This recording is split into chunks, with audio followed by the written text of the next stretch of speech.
first I would like to just say, I mean, like Donna said, I have been part of the English service, and at least once a year, and we put up on screen, your activities, what you've been doing, and really it's wonderful, it's beautiful. You guys have, um, really you are being a light, ambassadors of Jesus to so many people.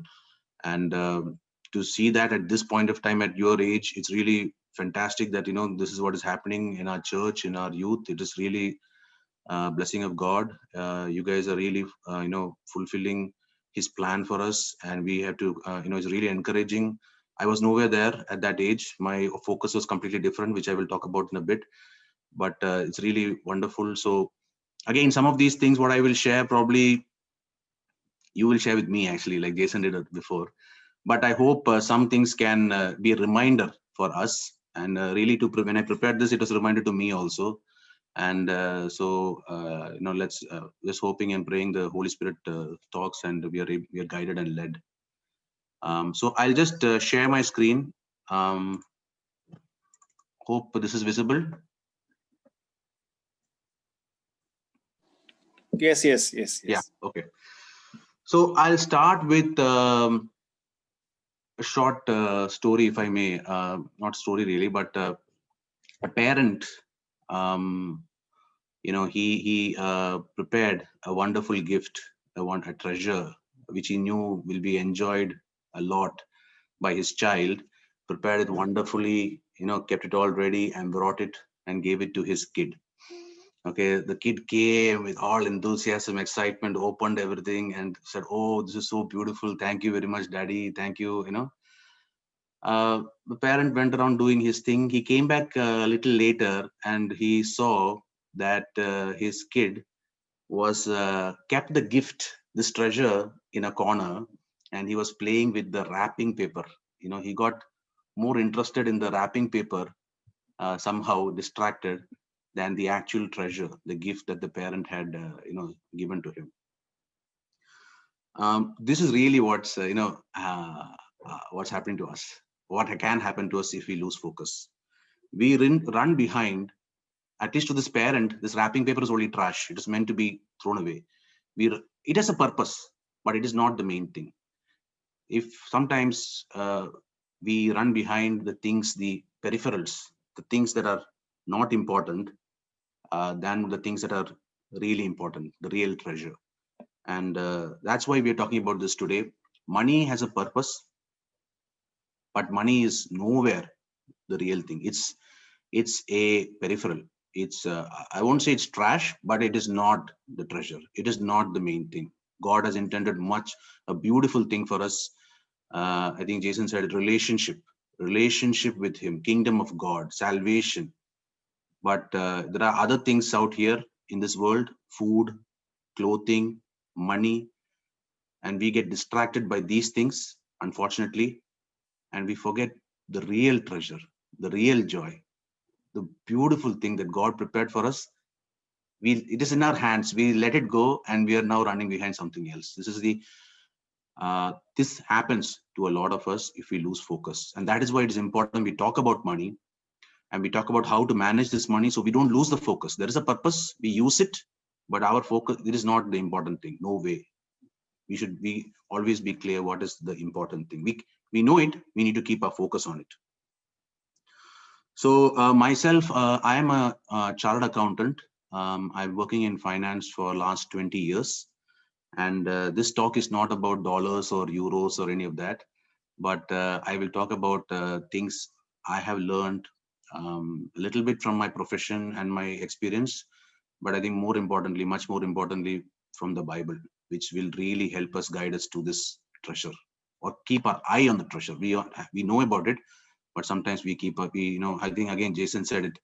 We feed something wrong, and then our eye is on that. We need to feed our eye on the right thing. Jesus said this. If your eye is on the wrong thing, then there's no light in your heart. There is darkness, and that is really dark indeed. We need to keep our focus on the right thing. So that's my plan, to share some rules, on how to manage this money, which will help us to keep the focus. before we get in, true or false, I don't know how to do this. Maybe you can chat or put your hand up or, whatever. True or false, money is the root of all evil. True or false? Money is the root of all evil.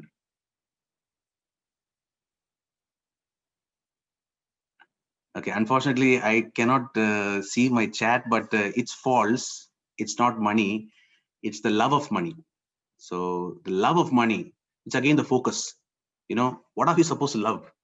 This money is something else. It's on the peripheral. What we're supposed to love is, and what we're supposed to have is something much more precious, is God, is Jesus, and not money. The love of money, if we take away, the focus falls away into money, then we are really in deep trouble. And that is again, the reason why we're talking about money today. So talking about focus, I just want to share a little bit where my focus and some of our focus may have been or may still be. Unfortunately, we may fall into this trap. So some of you are, I was given to understand, some of you are in college, some of you, so you will be probably, maybe, and I used to do some chores at home to get some allowance, or maybe you don't do chores and your parents are, giving allowance without that. But anyway, you do something, either they are chores or you're working, you started work and, you do some work. And by doing these things, and sometimes we don't like to do these things, but by doing these things, we get money. Okay. And then we supplement that through credit card or loan or other things. And then using that money, we do the things that we want to do, we need to do. Okay. Whether it is, just put some pictures here, games or food or chocolates or travel or food for the family, house, education, schooling, all that. The problem with this view, money is in the middle. Money is in the middle. Money is, and that is wrong. That is wrong, and that is what we are going to talk about and try to correct. Money is not supposed to be in the center. What we will share is talk about some rules to help us refocus, and we'll summarize with some perspectives on how to manage money in the right way. Yeah. By the way, there is one picture which is not aligned, consistent with all of these. It's the one on the right. You will see a hand with a palm with rice in it, and I will talk about that in a bit. Yeah, but that's not consistent. So talking about rules, what is rule number 1? Okay, and those of you who are working or about to work, maybe will have heard this already, not this specifically, but in the workplace, rule number 1 is the boss is always right. The boss is always right. It's a joke in office, but it's how people say, if you don't know what you're doing, just go and listen to the boss. The boss is always right. And if you don't agree with him, go back to rule number 1. Still, the boss is always right, So that's in office. But what I'm trying to say is this is rule number 1. This is the most important rule. When we are confused or when we are in darkness, and we all go there. Jason shared an experience just now about an interview. We all go there. Okay, this is how we are. We all go there at some point of time. Problem is we can't be there. We need to step back. And how do we do that? We just be still, pause, be still, and know He is God. Jason shared that how end of the day he went to the Bible, he spoke to God. So I wanted to say that, we need to have this personal meditation with God. Sometimes we are running so much. It's not that God can't talk to us. Okay, He's all powerful. But we can't do it. Our brains don't have the ability to do all of this. We are busy focusing on other things. We are not getting the message from God. We need to be still, relax, be still, and know He is God. And then the darkness or the confusion, the depression, the frustration, everything will disappear like a light has been switched on in your heart. This is my experience I'm sharing with you. Tough times can happen anywhere, everywhere, at work, at home, and it can spoil the entire day. And the peace can be lost. The peace which is in our hand, we let it go. Okay, because of the reaction, the way we deal with all these people or incidents or problems. But when we just stay still, and a friend of mine, when I had a very bad day recently, and I was driving home, that's not the way this, he said that, but somebody reminded me, and it was like a switch fell in my heart, and then it was amazing. And I tell you, we all know this. It's a reminder.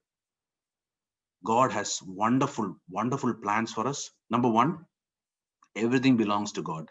We know this. Everything belongs to God. The sun, the moon, the stars, everything belongs to God. He made everything. He has the best plans for us. Okay. We cannot even imagine. We cannot imagine the wonder of his plans. Okay. We are seeing a glimpse, and sometimes we are in shock. Oh my God, it's so beautiful. We cannot comprehend the beauty of it all. His plans are so beautiful, so wonderful. And he has the best plans for us. He loves us. He has the best plans for us. I want to share, around 10, 12 years ago was the last financial crisis. Okay. It was bad.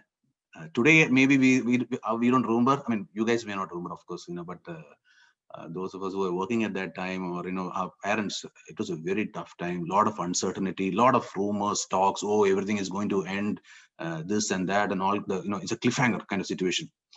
I was at that time just married, moved to a new house. I'm paying the rent.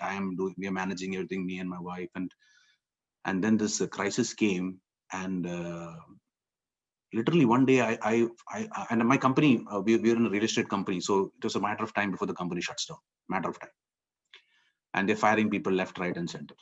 Okay, and one day, literally, I had darkness in my mind for a few moments. What is going to happen?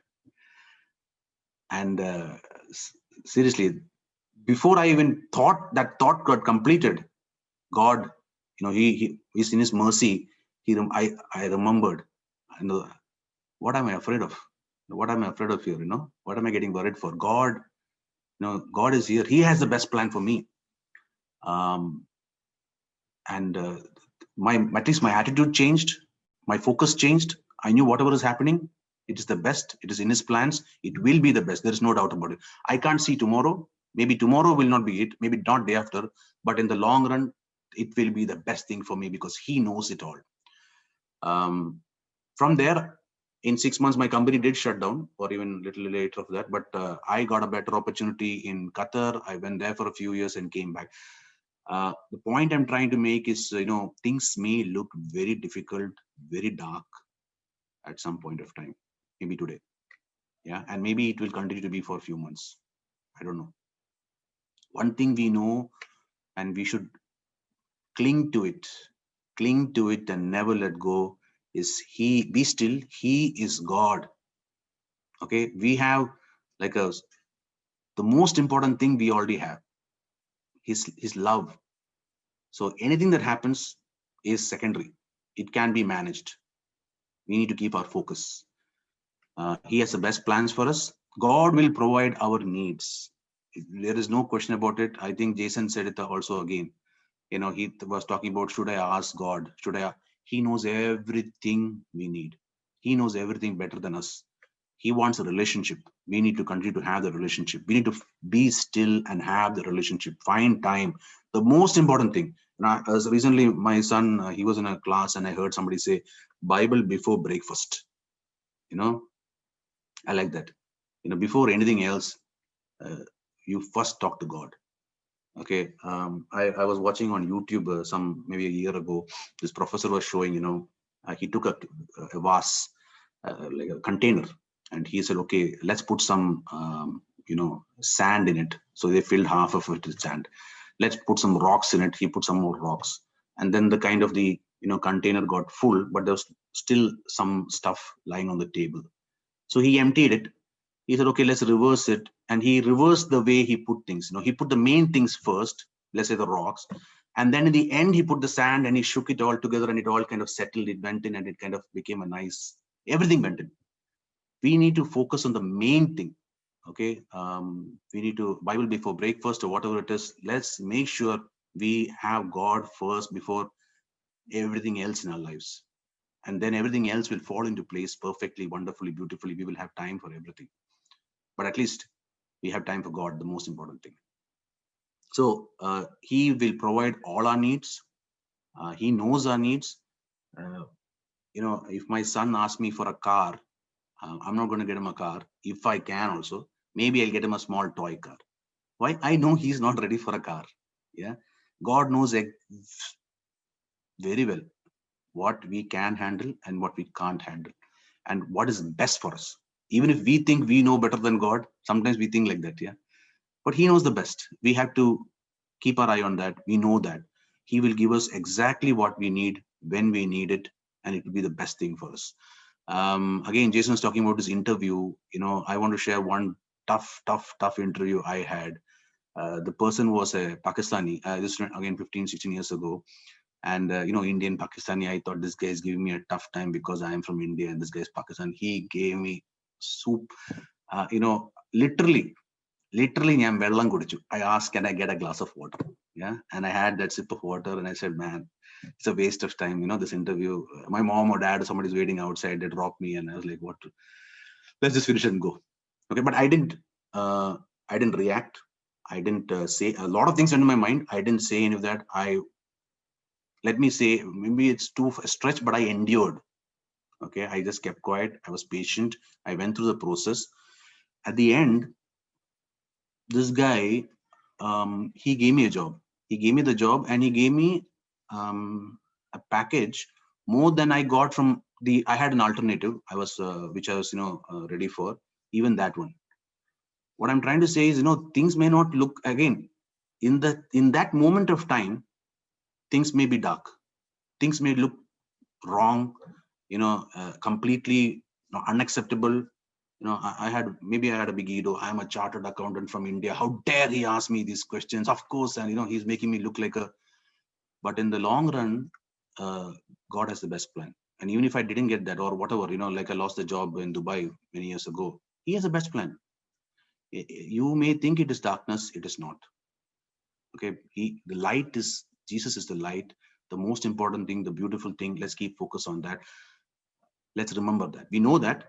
So when that happens to us, in those moments, let us be still and turn to God and know that He is God.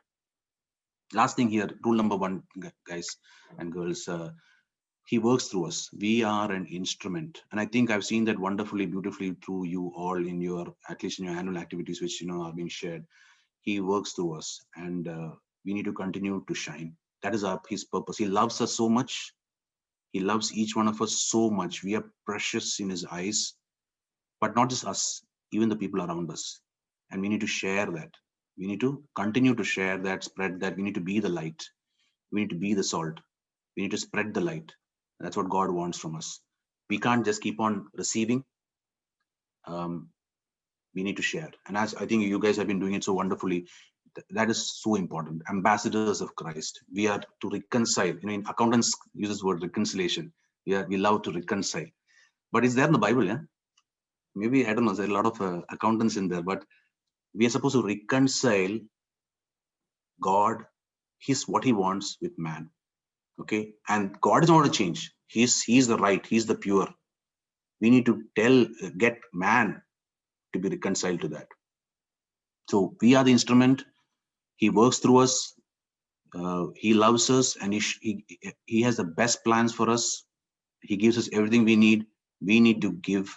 We need to be the light. Continue to be the light. Continue to shine. One last thing I'll say here, because we are all kids. I like to say, but I'm not a kid. But anyway, I didn't pass CA first time or second time. I won't go into the number. I took many attempts to pass. Okay. And each time I said, oh my God, what's happening over here? One more, I just want to give you an example of things that I thought were terrible, were darkness. Okay. But in the long run, God had the best plan. Okay. I went through it all. I saw my friends all pass before me. It's a very tough thing to see, people, who you think are your peers or equals or whatever, get job before you or pass before you or whatever. But I was lucky. I was blessed. I had my grandparents with me, my parents to support me. And they said, it's okay, don't worry, just study and talk to God, pray to God. And I did that. And there were times, very tough times back then also, but God guided and led, and that's what exactly He will do. We just need to keep the focus. We have to cling on and keep what we have instead of running behind the paper or the trash or what we think is important, but what it is not. So that's rule number one, the most important rule, the fundamental rule. Anytime, every time, if we get lost or confused or depressed or we think we are going to the darkness, let's go back to rule number one. So if once we have that box ticked, actually our topic is money management. What is money? Okay, we need to know this before we talk about money. What is money? Money is basically, economically speaking, anything that has these qualities. Okay, I'll just quickly go through this. Anything that can be exchanged, anything that can be a store of value. Store of value means, like you can keep it with you and it will not disappear, it will not erode and over time. So I think maybe before people used to keep shells or sand or sticks and maybe this is break and these, but money you can keep, it will not, it's a store of value, and you can account for it, you can measure it, you can compare it, 100 dirhams versus this many dollars or whatever. But that's economically speaking. From a Bible perspective, money, this is all possessions, they are a responsibility. We have a responsibility, it is not ours. It is given to us by God, and we have to use it in the right way to be pleasing to God. We are an instrument of God.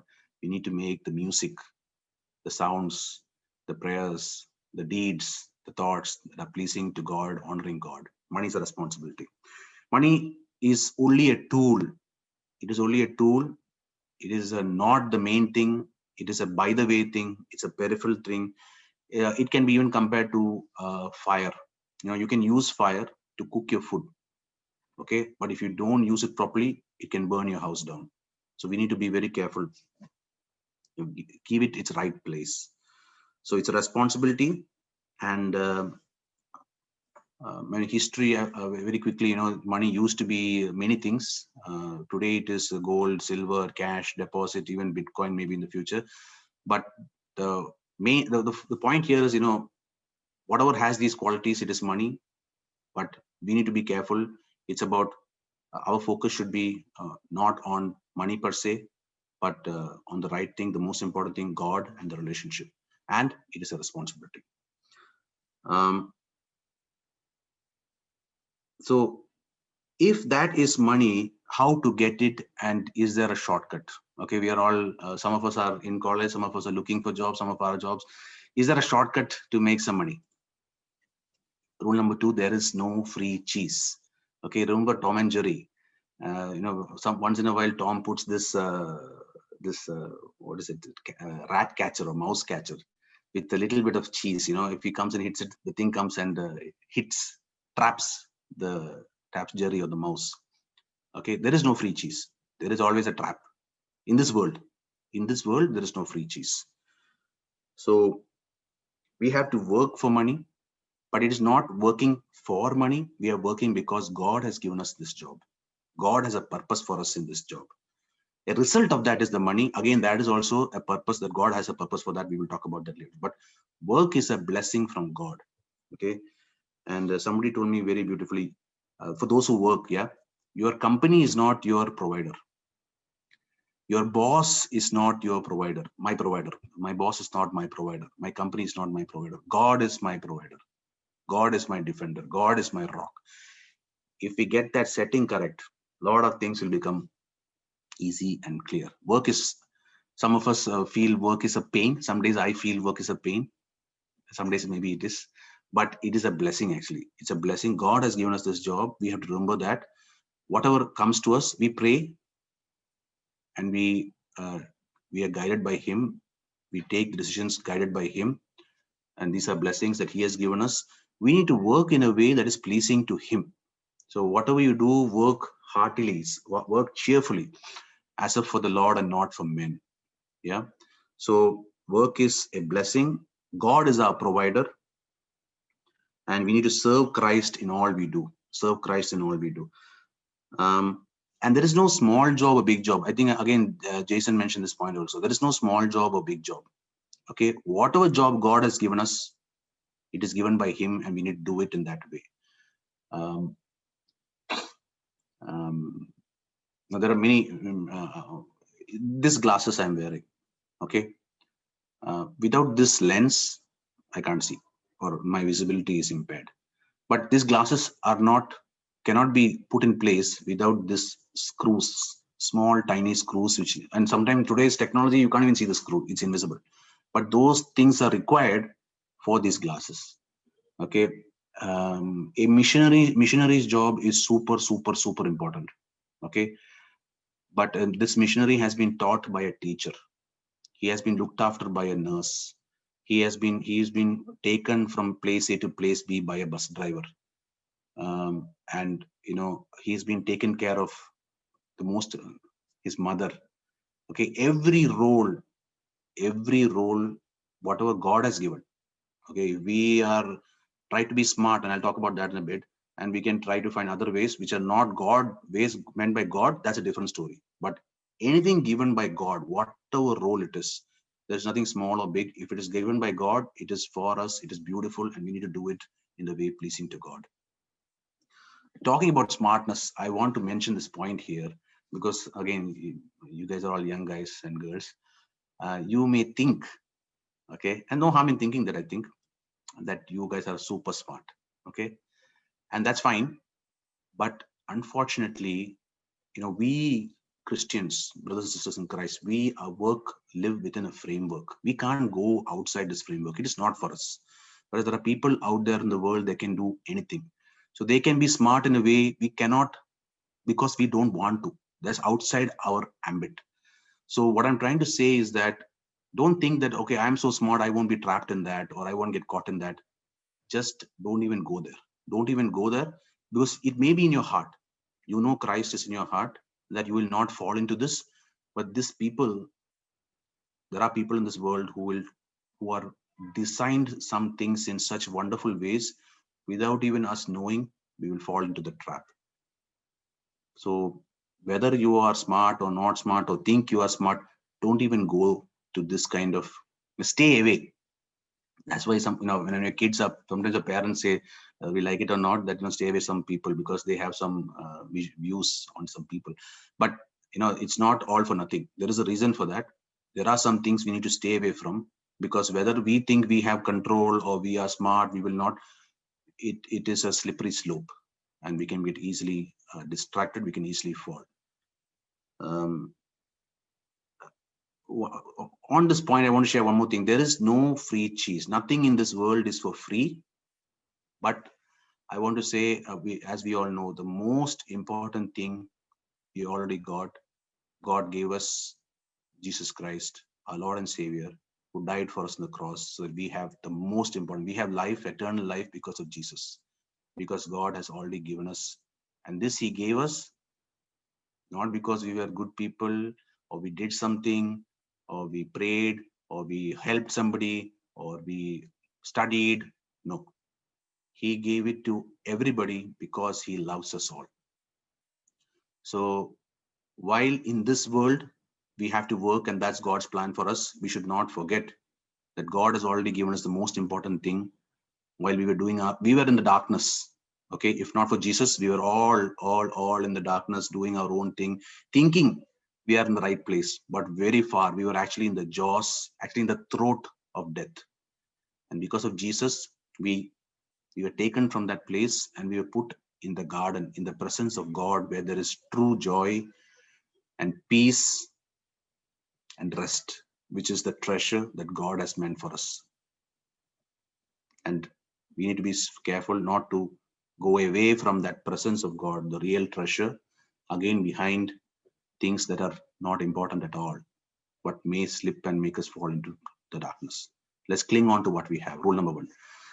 So we talked about there's no such thing as free cheese, no free money. So if that is the case, and we need to work, and that's God's plan for us, and whatever it is that it is God's plan for us, we need to do it in a way pleasing to God. How to earn money?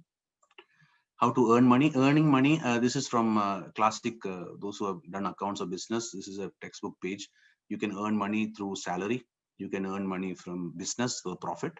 You can earn money from rent. So you give your house or car or whatever, whatever you give it for a rental income. If you get capital gains, so you buy something for 100, you sell it for 110, so you make 10 profit. That's capital gains. Or you get other income. So there are many ways you can earn money. This is technically speaking, but the point here is have pause, know that He is God, have a relation with God, and ask God what is His plan for us. Ask God what is His plan for us.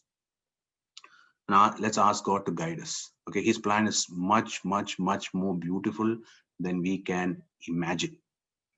Okay, don't go for shortcuts. Ask what is God's plan for us. When I finished my degree and I was starting my CA, my dad said I wanted to do it in Kochi, but my dad said no, you go to Bombay. Bombay is the place. I said okay, let's go to Bombay. And through some contacts networks, I got a job before going to Bombay also through some network, in a good firm in Bombay. I was like, okay, very good. I land there and day one I'm working. It's so fantastic, yeah. And I got this invitation letter. I'm like, wow, and I put it in a cover, and everything's great. And unfortunately, I studied in Kerala, and that year, every year I think it happens. These guys postpone and postpone and postpone. Finally, when the results came, everywhere in the world the results were out except my college. So I didn't have results to go and start my job. So these guys said, sorry, we have to cancel your job offer. Please come back next year. If an opportunity is there, we will give it to you. Doom. Okay, and I was like, oh my God. I mean, you know what I think you may have all experienced this, or you will know this. It's not a good situation. It was a terrible situation. But my parents said, don't worry, and I thought, whatever is God's plan, let's go and see. And long story short, I went to Bombay. I spent a month looking for a job. But long story short, at the end of a month, approximately 1 month, 30 days when I landed Bombay, I got a job in the #1 firm in India. I have absolutely nothing, no ability to claim, zero ability to claim that job. Okay, there was a opening. They needed a person, and I think I just happened to walk through the door. But actually, God, I will say, His plan was the best plan. Okay, I was happy with this, what I got, but God had a different plan. God guided me. I didn't lose my mind and not tell, oh, Daddy, I should have gone to Kochi. You spoiled it or whatever. I just went. I said, God, I submit to you. And it just so happened. I mean, in this case, I was able to see the result in 30 days. Sometimes we may not be able to see the result in 30 days. It may take 6 months. Okay. In the case I told before, it may take more, because we only see a moment. God is seeing everything. God is all knowing, all powerful, all present. He knows everything. He is in our today. He is in our tomorrow. He knows it all. He has the best. Rule number 1. Whatever happens, He has the best plan for us. He will provide for us. We need to keep our focus on the treasure. So we talked about earning money, and I said, we need to dream, but we need to be guided by God. We don't have to worry. I want to also mention here, this is the rule number 3 is earn it right. We need to earn it the right way. For Christians, I mean, again, so I'm just sharing things that we already know, but a reminder, the means is what is important, not the end. So it's not the end goal, but everything we do, every step, every thought, every word, every deed is important. We need to be reflecting God.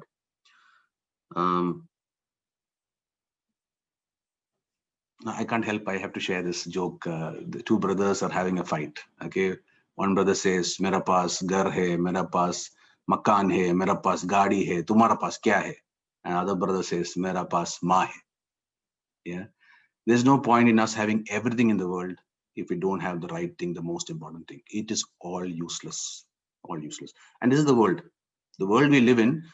We will see our friends or colleagues or peers have X, Y, Z, and our mind can say, even I could have had that. Even I could have gone for that holiday. Even I could have done this thing. But we need to have it, calm down, pause, and remember that, that He is God. He has the best plan for us. This is not what is important. He has a better plan for us. So earn it right. Focus on the means. For a Christian, that's what is important. And we need to be content. So I said, whatever the job, we need to do it because God gave it to us, and we need to be content. I want to take time here to talk about our parents. Our parents, if you really think about it, we have a very blessed time compared to them. Okay, literally, and all old movies have this, but they had many obligations. They came from poor or medium families. Literally, they had sisters to get married and 101 obligations they had, but we have none of this. They submitted to God. They were guided by God, led by God. We have an example from them. They sacrificed. Okay, we also have a responsibility. Let's thank God for our parents and everything they've done for us, but let's focus just like them. We have different responsibilities. Money, these possessions, these things are responsibilities that we need to handle. Just because maybe it's not clear for us, okay, I don't have to do this, but there are responsibilities that we need to fulfill, and we will come to that in a moment. So we should submit to God. We should be content. Live beneath your means. So if this is the way to earn money, let's talk a little bit about, once we have this money, what do we do with this money? Or before that, what is the attitude we need to keep for money? So there's a right attitude and wrong attitude. And coming back to the true or false question, for the love of money is the root of all kind of evil. This is the wrong attitude. We should keep away from this attitude completely. We should recognize what the purpose of money is. What is this? The right attitude. It is somebody else. So we need to be faithful stewards. Faithful stewards. We are a manager of somebody else's possession. It is God's. Everything is God's. I mean, if you look at it, even children are God's, which are given to the parents to take care of. Okay, everything we have is God's. We need to make the best use of it. And we need to be faithful in all we have, and we need to be faithful in the little things. We cannot say, one uncle was telling recently, once I get X amount of money, then I will start doing X, Y, Z. That's wrong. Start today. Start from the very beginning. Be faithful in everything, the big and the small. Spending money, there are different ways of spending money. This is the order in which we need to spend money. This is rule number 1. Always give first. Always give first. Okay.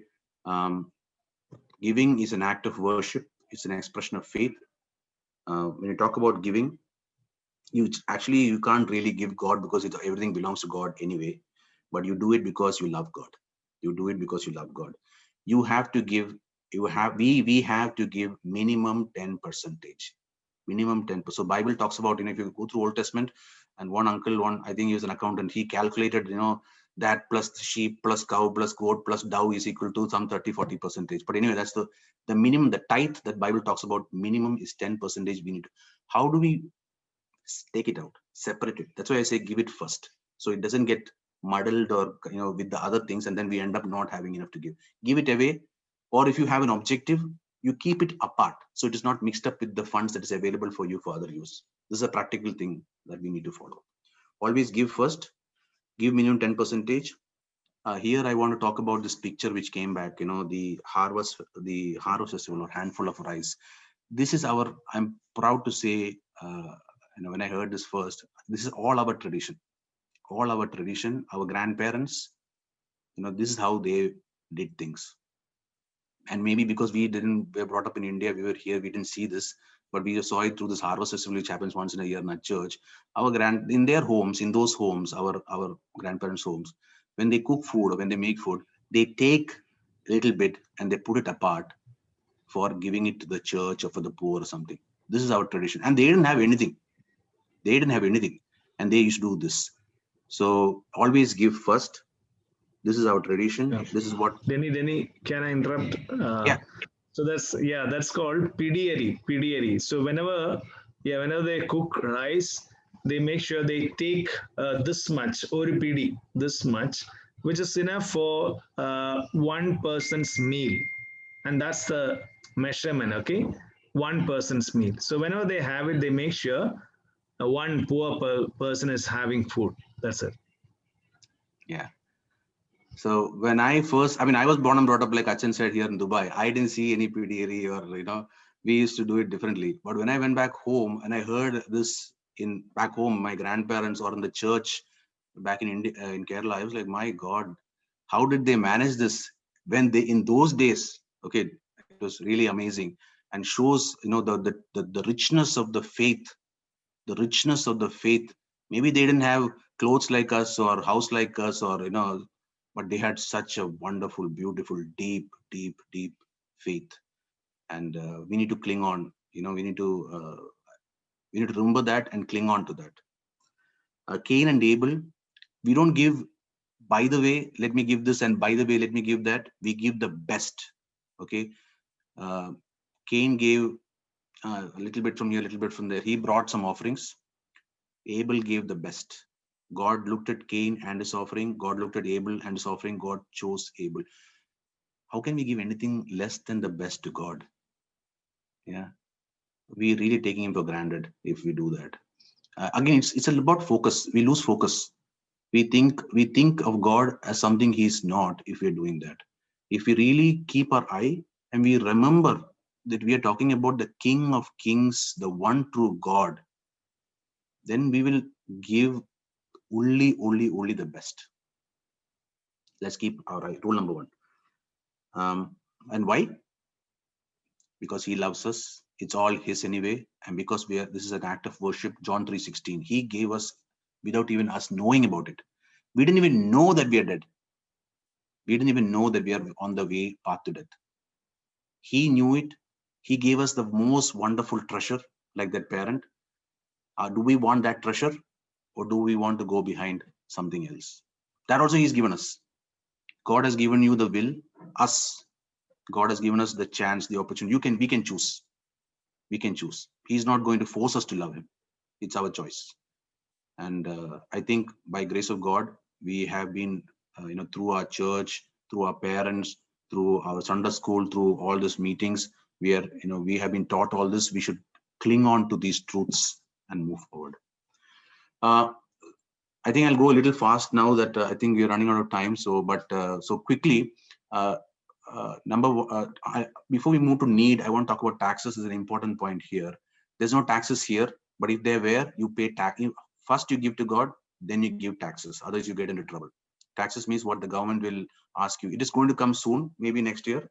Oman already it is there, so it's a matter of time. Whether it is 10%, 20%, they will declare, and we have to pay that as taxes. Somebody asked Jesus, should we give taxes? Jesus said, show me the coin. Whose face is on the coin? Caesar. Give to Caesar what belongs to him. Give to God what belongs to him. So A, give taxes, pay your taxes. B, one uncle, Ravi Zacharias, he extended this conversation. He said, okay, what has the image of God? So if the coin has the image of Caesar, give it to Caesar. What has the image of God? Give it to him. That's what Jesus said. So it's a question for us. What has the image of God? God made us in his image. We belong to God. It is his plan. So let's remember that and let's live accordingly. Need. Rule number 5. It's very important we understand the difference between need and want. It's very important for us to understand this need. Otherwise, we will get lost. All our budgets, all our numbers, all our accounts will go for a toss. Be very careful. Need is basic things that we need. Basic shelter, food, clothing. Want is extra, luxury. Sometimes what you think is a want, not sometimes, many times. Sometimes what you think is a need is only a want. It is not a need. So we need to be very careful to make this difference and understand. Otherwise, we can end up not having enough for our needs.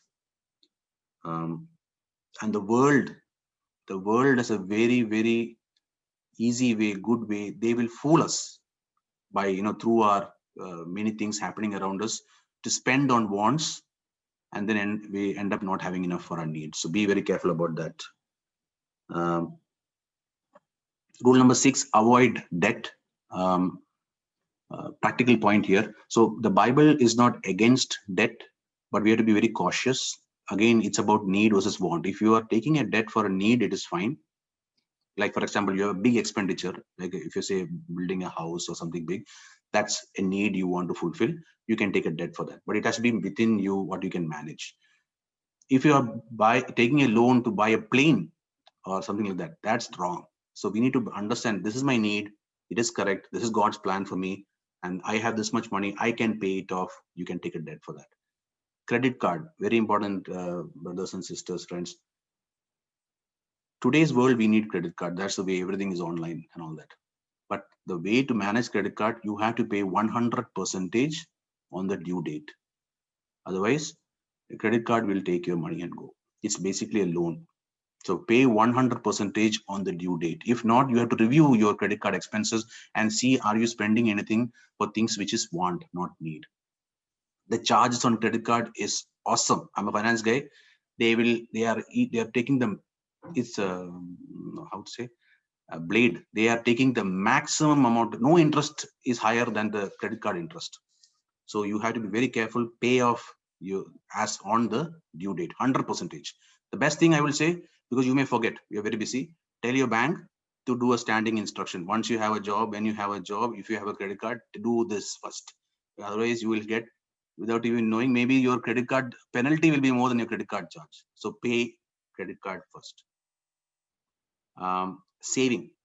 Okay, once you spend on these things, you have to save. Saving also is minimum 10%. You have to take, it may happen that in the beginning you may not have enough to save. It's completely possible. So you can postpone. You cannot postpone giving. You cannot postpone taxes. You cannot postpone need. You can postpone saving, but be careful. Are you spending too much on bonds and that's why you don't have saving? Then you're in trouble. So we have to be careful about this. We have to save. This for your own benefit. That the Bible talks about working hard and saving for a difficult time. Start early. Don't say when I am 30 I will start saving, or 35 I'll start saving. Save today.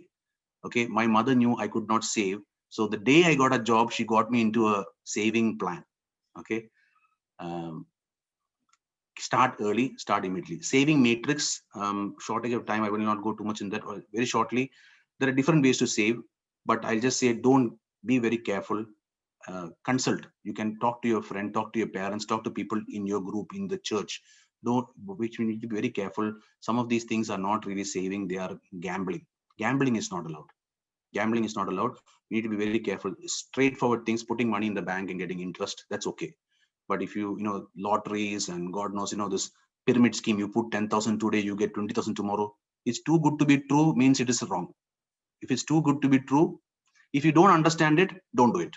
No matter how much money you'll make in it, don't do it. If you don't understand, don't do it. If it's too good to be true, there's probably something wrong in it. Consult. So even the Bible talks about consulting. Talk to your brothers and sisters in your fellowship, in your in your groups. Ask them about it if you don't know. Insurance is very important. Insurance is very good. Insurance is when God forbid something happens which we are not able to manage, people around us will not, anyway they are in a huge pain or whatever, because of we are not there or whatever issues or anything has happened. That time insurance is a kind of saving to help us in this at this time. Okay, practical point, ask about fees, avoid long-term plans. This is about gambling. I said high risk is high reward. So avoid gambling. If you don't understand, don't do it. At the same time, the opposite of saving is hoarding. Do not hoard. Hoarding is wrong. Hoarding is not trusting in God. Bible is very clear. Okay, Jesus said it so beautifully. Don't, everything here rusts or rots. Invest in the real treasure. Okay, save for something. Save the 10% of what I told you.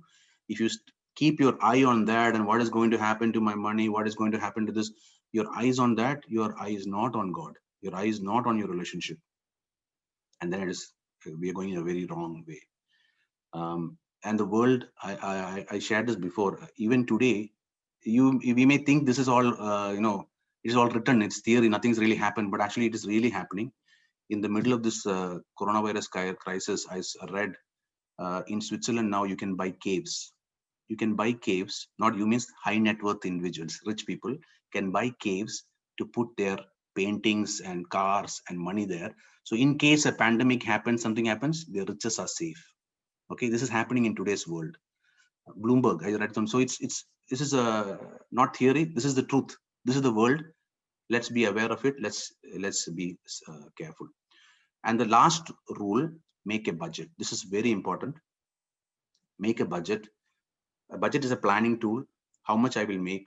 This much I will give charity, church, poor. Da, da, da, da. This much I will save. This much I will do electricity, water, telephone, rent. Put everything down. That's your planning tool. And then you put your actuals against that. This way you measure and you control your spend. You will not end up having a loan where you should not have a loan. And it helps you control. So if you end up spending one item too much, you will have less money to spend on something else. So you keep on calibrating, find the right number, but follow the rule. Give first. Taxes, need, then other things. Save. So, like I said, I will summarize with 3 perspectives. As we conclude, there are 3 ways we can look at possessions. At what we discussed today. On the left, we see poverty gospel. This is called poverty gospel. This aspect, this perspective: possessions are evil. I work to meet basic needs. Godly people are poor. Ungodly people are wealthy. I give because I must. My spending is fearless and joyless. Some people take this perspective. This is not the right perspective. This is called poverty gospel. This is not the right perspective.